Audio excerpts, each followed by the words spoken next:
Student Orientation. In this lesson, you will explore the features of this course and describe how to complete it successfully.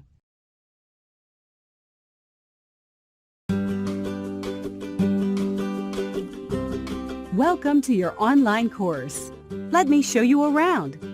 In this video, you'll learn how to find the lessons, activities, and tests you'll need to complete your courses. Let's tag along with the student as he navigates through his course.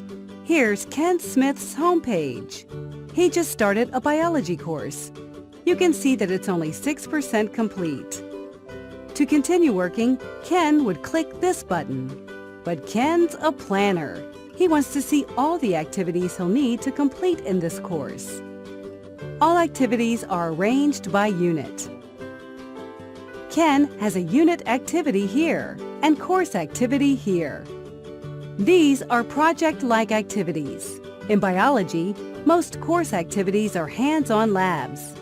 In this one, students use a microscope to inspect the cells of animals and plants. Ken also has a discussion activity. Here, he'll write a response to a question posed by his teacher. And the bar at the top shows where he's at with each of these activities. Green means he's completed or mastered it. Gray means he hasn't started. And blue means he's currently in progress with it. Ken's current activity is Introduction to Biochemistry. It's a learning module. Learning modules have a tutorial and a mastery test. We'll take a closer look at those in the next video. Ken wants to know when he'll have a test.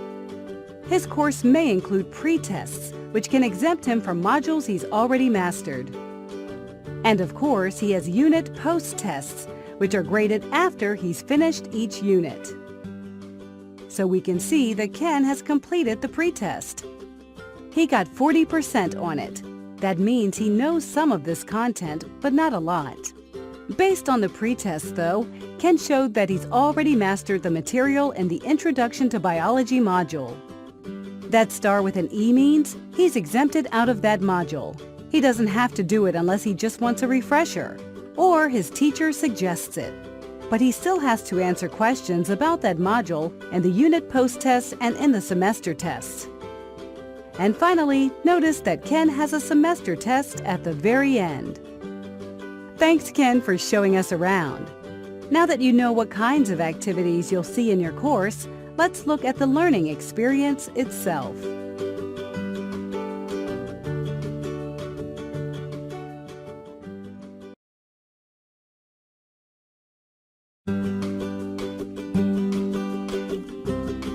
Hi again. In this video, we'll take a peek at a sample course to show you how the learning experience unfolds. Our main stop, the tutorial. The central activity of any learning module is the tutorial. For example, this tutorial would help you understand how the Earth's tectonic plates move to form mountains and valleys and cause volcanoes, earthquakes, and tsunamis. Oh my! The tutorial starts with a warm-up question to see what you might already know. That would get you thinking about the topic. Next, you'll see how the continents began millions of years ago as one huge continent. Over time, they split apart as the Earth's plates carried them in different directions.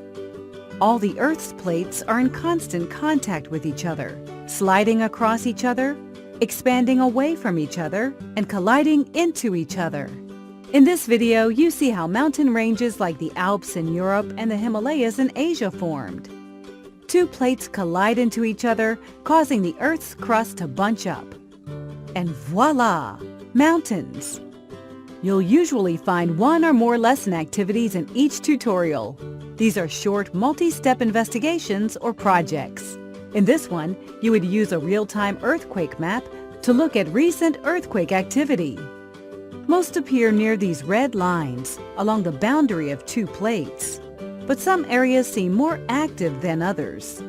Not many earthquakes along the U.S. West Coast, but a lot on the western side of the Pacific and Australia. Compare that activity to this map showing the movement of the Earth's plates. Along the U.S. West Coast, plates are sliding past each other.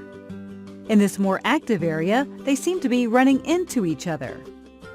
You would do the investigation. You would figure out the patterns, and then you would record what you found.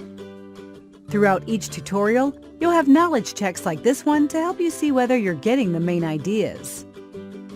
For example, here's a string of islands near Japan. A tectonic plate is moving this way over a tectonic hotspot. That causes a string of islands to raise up and form in the ocean. If you understand the concepts presented so far, you'll know which one of these islands was pushed up first. It's this one, farthest from the starting point.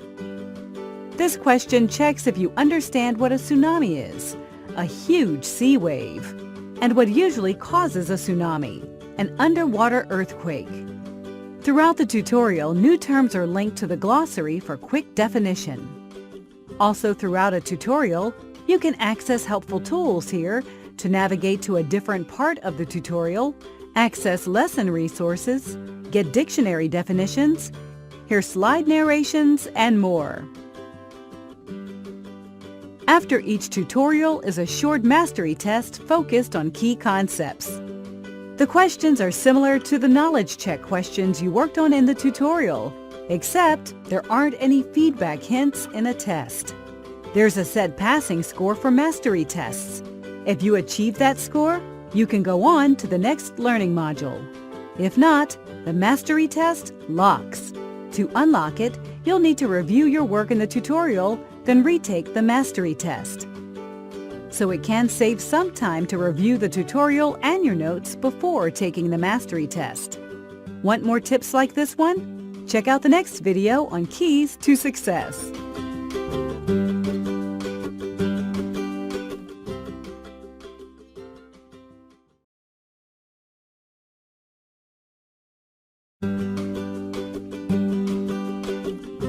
Hello. If you're watching this, you want to know some keys to success as an online student. It's really quite simple. Taking ownership of your learning is the biggest key to success. So what does that look like?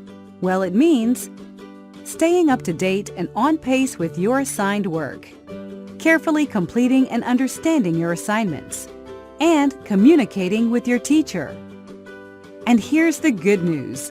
We've created some tools to help you do just that. On your homepage, you'll see color-coded pacing bars for any courses that have due dates.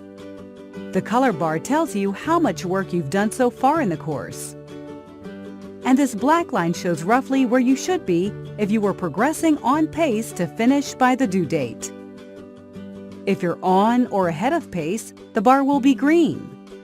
If you're behind, the bar will be orange or red. Try to stay green and on pace. So, the colored bars tell you if you're on pace, but they don't tell you how well you're doing. You could be zooming through the course, but still not doing well. So keep an eye on your grade here. To do well in the course, review each tutorial and your tutorial notes before taking any mastery test. And review your work from the entire unit before taking a post-test. Finally, always maintain good two-way communication with your teacher. Your teacher will provide you with contact options, maybe phone, text, or in person, but you can always message your teacher here. In the same way, your teacher can send you messages here. Your teacher may also send out a message to many students in this alerts area. We've also provided some useful information for you in our Help Center available 24/7. Most importantly, that includes our short courses guide for you and your parents or guardians. Please read it for the critical information you need to be successful in your course. So remember, stay on pace, complete and understand your assignments, and communicate with your teacher. Success, it's in your hands. You got this.